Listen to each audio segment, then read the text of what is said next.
So today we're going to talk about the 3 debts that are absolutely just destroying American families and exactly what the Bible has to say about them. I've quite literally spent over 200 hours researching this for the sake of my master's thesis that I did on this exact topic. Because, after graduating my undergrad with over 6 figures of student loans, I really wanted to know, what does God have to say about debt? But what I found out was really honestly kind of discouraging as I realized just the horrific debt situation that the average American is in and what the Bible actually has to say about it. So let's dive right in.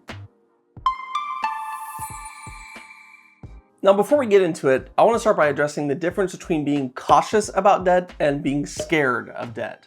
Now, there are a lot of financial gurus out there in the world who would like you to believe that any sort of debt is just this horrific, terrible thing. And while that kind of certainly was the case in the biblical times, leading to a lot of the verses that we read now about debt, that's not so much the case in our culture today. So while I certainly do believe there is such a thing as good debt, it's really important that we start off by defining the difference between good debt and bad debt. And the difference is simply this, that good debt comes with a proven payoff plan. Good debt is proven in that lots of other people have done it, and it's not this gamble when it comes to your money. Good debt is also something that you're able to pay off within a reasonable amount of time, and good debt is entered into with a plan. You enter into it cautiously, intentionally, and prayerfully. You're not just taking on debts left and right without a second to breathe. So as we walk through the 3 worst debts in America, what we're going to do is we're going to ask those 3 questions. Is it something that's proven? Is it something that we can pay off within reason? And is it something that comes with a plan? Now, the 3rd type of debt that is absolutely destroying Americans has to be student loans. So let's ask the questions about whether or not it truly is a proven payoff plan. Starting with the idea of it being proven, I would say that in this category, it certainly gets a check. Not because for every single person it's this foolproof plan, but because in reality, 42% of people who go to college in America do so with debt. So certainly this is proven, but to be honest, this is kind of a part of the problem.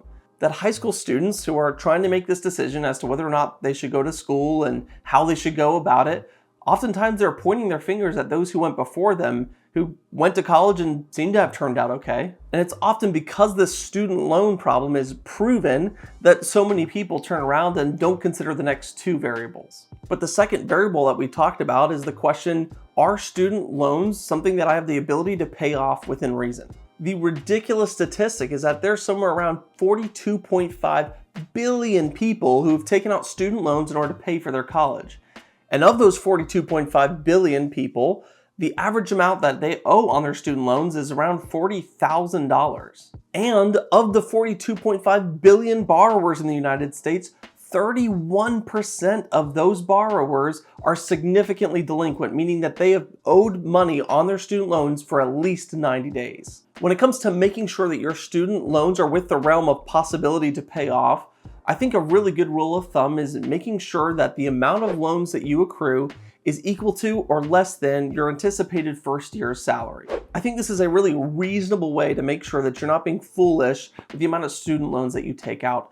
And especially considering the fact that there are so many different ways to go about getting your college education, I think this is nothing short of reasonable. Now, when it comes to whether or not we actually have a plan with our student loans, this is really the majority of the problem. You see, I work with high schoolers and their parents all the time, year in and year out, as they try to make this decision about whether they should go to college and how they should go about financing it. In fact, we're about a month away from my parent-student conference where I teach on this very subject.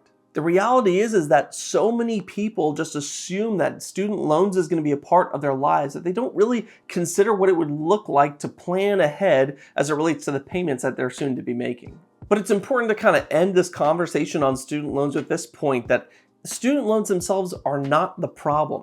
The problem is that we haven't asked these really important questions as it relates to our debt that we're about to take on. So the simple application is that if you're considering taking on a student loan, do so cautiously, prayerfully, and intentionally. Luke chapter 14, verse 28 asks this question: which of you, wanting to build a tower, doesn't first sit down and calculate the cost? In other words, the Bible is asking us the question, which of us, when we have a big decision that we're soon to make, isn't going to first sit down and do the math? Now, student loans is something that absolutely crippled me. When I graduated and saw the sheer amount of debt that I was in, it blew my mind and just made things really difficult as I had to make these really important decisions really early on in my career. So my encouragement to you is that if you're deciding to go to college, is count the cost. Just Google what would be a good expectation for a first year salary and ask yourself the question, how can I go to college and take on an amount of debt that is equal to or below that number? Now, the second worst kind of debt in America is hands down car loans. Now, the only thing proven about taking on a car loan is that a lot of people have done it before you. But just because a lot of Americans do this doesn't make it a wise decision.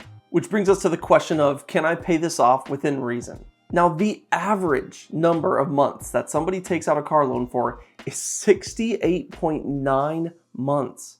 That's almost 6 years of owing debt on a depreciating asset. The longest that you could stretch this car loan out to is somewhere around 8 years. So can we pay this car loan off within reason?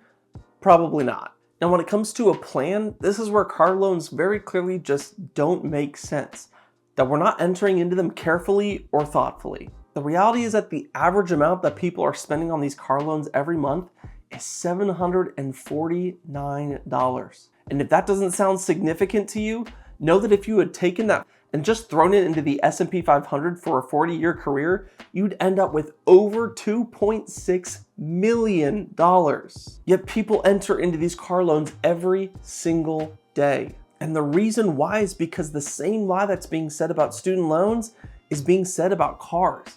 And it's the lie that it's necessary. But not only is college itself not necessary, but with the vast options that you have to pay different varying amounts for college, paying a premium on that is certainly not necessary. And in the same way, while the majority of us really do need a car to get to work, car debt itself is not necessary. That when I got my first job, I got a 10-year-old Honda Accord for $7,000 and have been driving it ever since. Meanwhile, I have a friend who's on their third brand new car. They put down $10,000 as a down payment and their monthly payment is right about that average. The Proverbs chapter 22 verse 7 that says that the borrower is slave to the lender certainly had it right. But that verse was written in a culture and a context where the only reason why someone would get into debt is because of a life-threatening necessity. Yet people, just like you and I, will accrue tens of thousands of dollars of debt to pay for a vehicle that we simply don't need. But please hear me say that it's not that God doesn't want you to have a nice car. It's okay for you to want a nice car. In fact, I really want a nice car one day. But what we read in Proverbs that is really important comes from chapter 21, verse 5, where it reads, "The plans of the diligent lead to abundance, but haste leads to poverty." That for those of us who really want nice things in the future, whether that be a car or a house or really anything else for that matter, if we resist the tendency and the temptation to be hasty, but instead be intentional to plan, it certainly will lead to abundance. But the number one type of debt that is absolutely destroying Americans has to be credit card debt. Credit card debt is not proven. It's not utilitarian. There's no purpose behind it. There's no reason to have credit card debt. Credit card debt is also not something that you can pay off within reason. I mean, the whole point of that debt is to pay for things that you don't have the money to pay for. And finally, most people who have credit card debt have no plan to pay it off. Most of the time, it's not careful, it's not thoughtful, it's not intentional. In fact, most of the time, it's lazy and materialistic. Now, there certainly is a absolutely minute minority of people in the world who use credit card debt to pay for absolute necessities. And please hear me when I say that if that's you, you have nothing but compassion from me. There certainly are people in those places. But when I speak out against credit card debt, what I'm speaking to is people who use it foolishly. But if you're in that place where you truly look at your credit card statements and see that, no, I'm really just using this money on the things that I absolutely need to survive, then know that God is on your side and He does not judge you and He is not angry at you for using your credit card. But if that's you, I just want to challenge you to seek out a church. That's what I did when I was in my student loan crisis. And the Lord certainly used those people to transform my situation. And in my church, I meet with people every single week who are in a situation where they simply cannot make ends meet. And we as a church come behind those people and help them out on a financial basis. Now, if you could look around and see floating above people's heads their financial situation, including the debts that they're in, I think you'd be shocked. The problem that I discovered is that the church simply does not teach true biblical finances. In fact, there are 6 money lies that the church is teaching right now that the Bible simply does not support. And I talk about those lies in this video right here. So check it out next and I'll see you there.